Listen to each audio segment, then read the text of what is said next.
Really, I just want to, at the end of the day, I want to live out my days being known as a great performing DJ, right?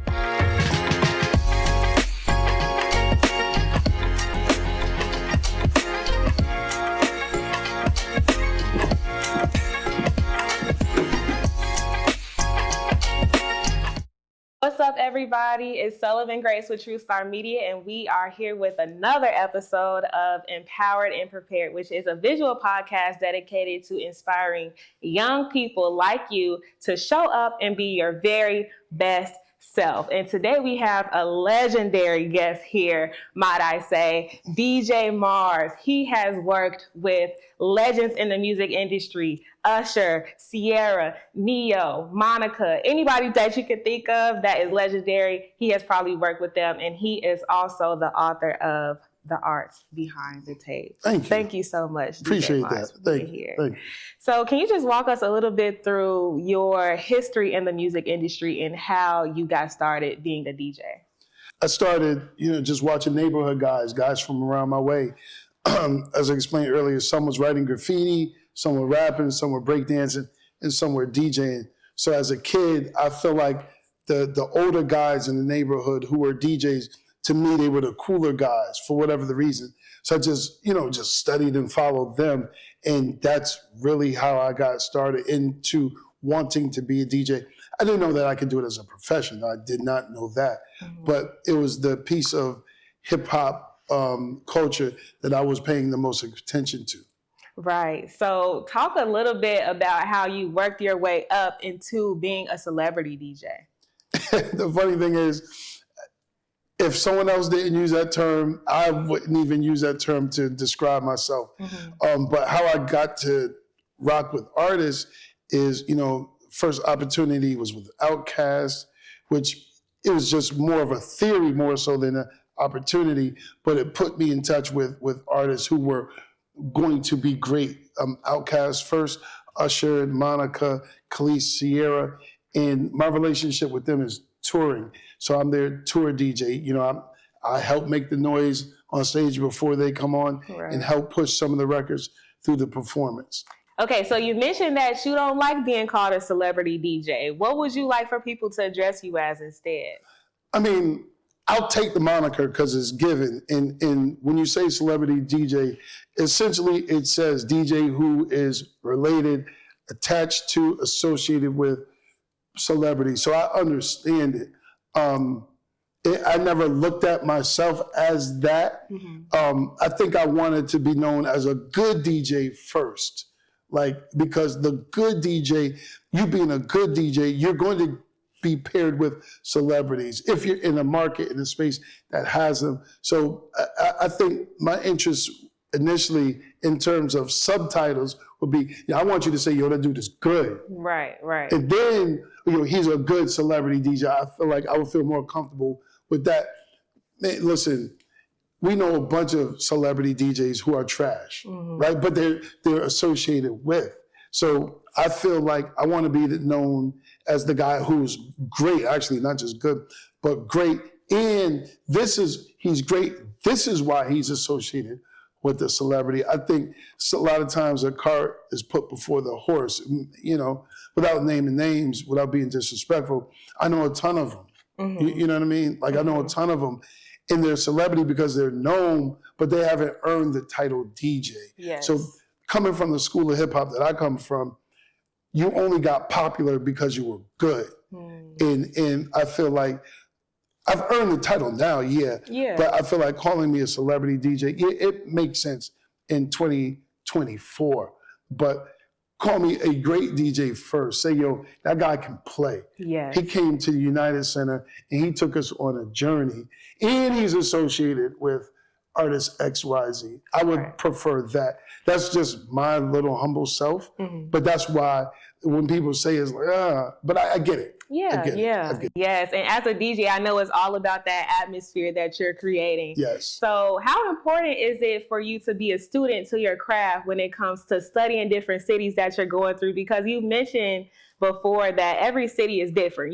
Detroit listens to different music than LA. Yeah. Everybody's Detroit's different than Chicago. Right. And then even in Chicago, Chicago's different, South Side may be different than the West Side. Yes. Definitely different than the North suburbs, Yes. definitely different than the Southern suburbs. So you just have to know, right? So I'll give you an instance, like coming to Chicago, I know we're playing a sold out show, United Center. Right. I know USHER has, like, his audience spans from left all the way to the right and everything in between. There's Latino women, there's white women, there's definitely black women. So from an outsider's perspective, okay, you're saying to yourself, okay, I'm coming to the Chi. What can I play that's going to magnetize the entire room? Right. Because a record that may work for black Chicago may not work for white Chicago. Right. But they're all in the same room, so you have to find that medium. And the easy route is, I'm just going to play Kanye all night before Usher comes out, but that may not work. Yeah. Or I'm going to play juke music, but that may not work for the white audience. Chief Keef may not resonate with the white patrons that are in it. So you have to figure out what makes that city move and then how to take that science and then apply it to the entire room. Yes, yes. And you do an amazing job at it. I saw little snippets of the Usher concert last night. Y'all was lit. Thank you. Yeah, so let's talk a little bit more about your book. What was the motivation behind the art behind the tape? So the art behind the tape is a 2-part project. Part one was me and my team, we were working on a documentary on the history of mixtape culture. And the project was moving a little slow. Omar Epps is involved with the project, the TV side of things, and we couldn't sell it to a network. So I said, okay, well, I was always going to do a book, and the book was going to be the piece of merchandise that we put out to promote while we were promoting the documentary. So the documentary kind of definitely slowed down in terms of it being picked up, but I still had the idea for the book. So I said, okay, well, they can't stop the book. I don't need their permission to write the book.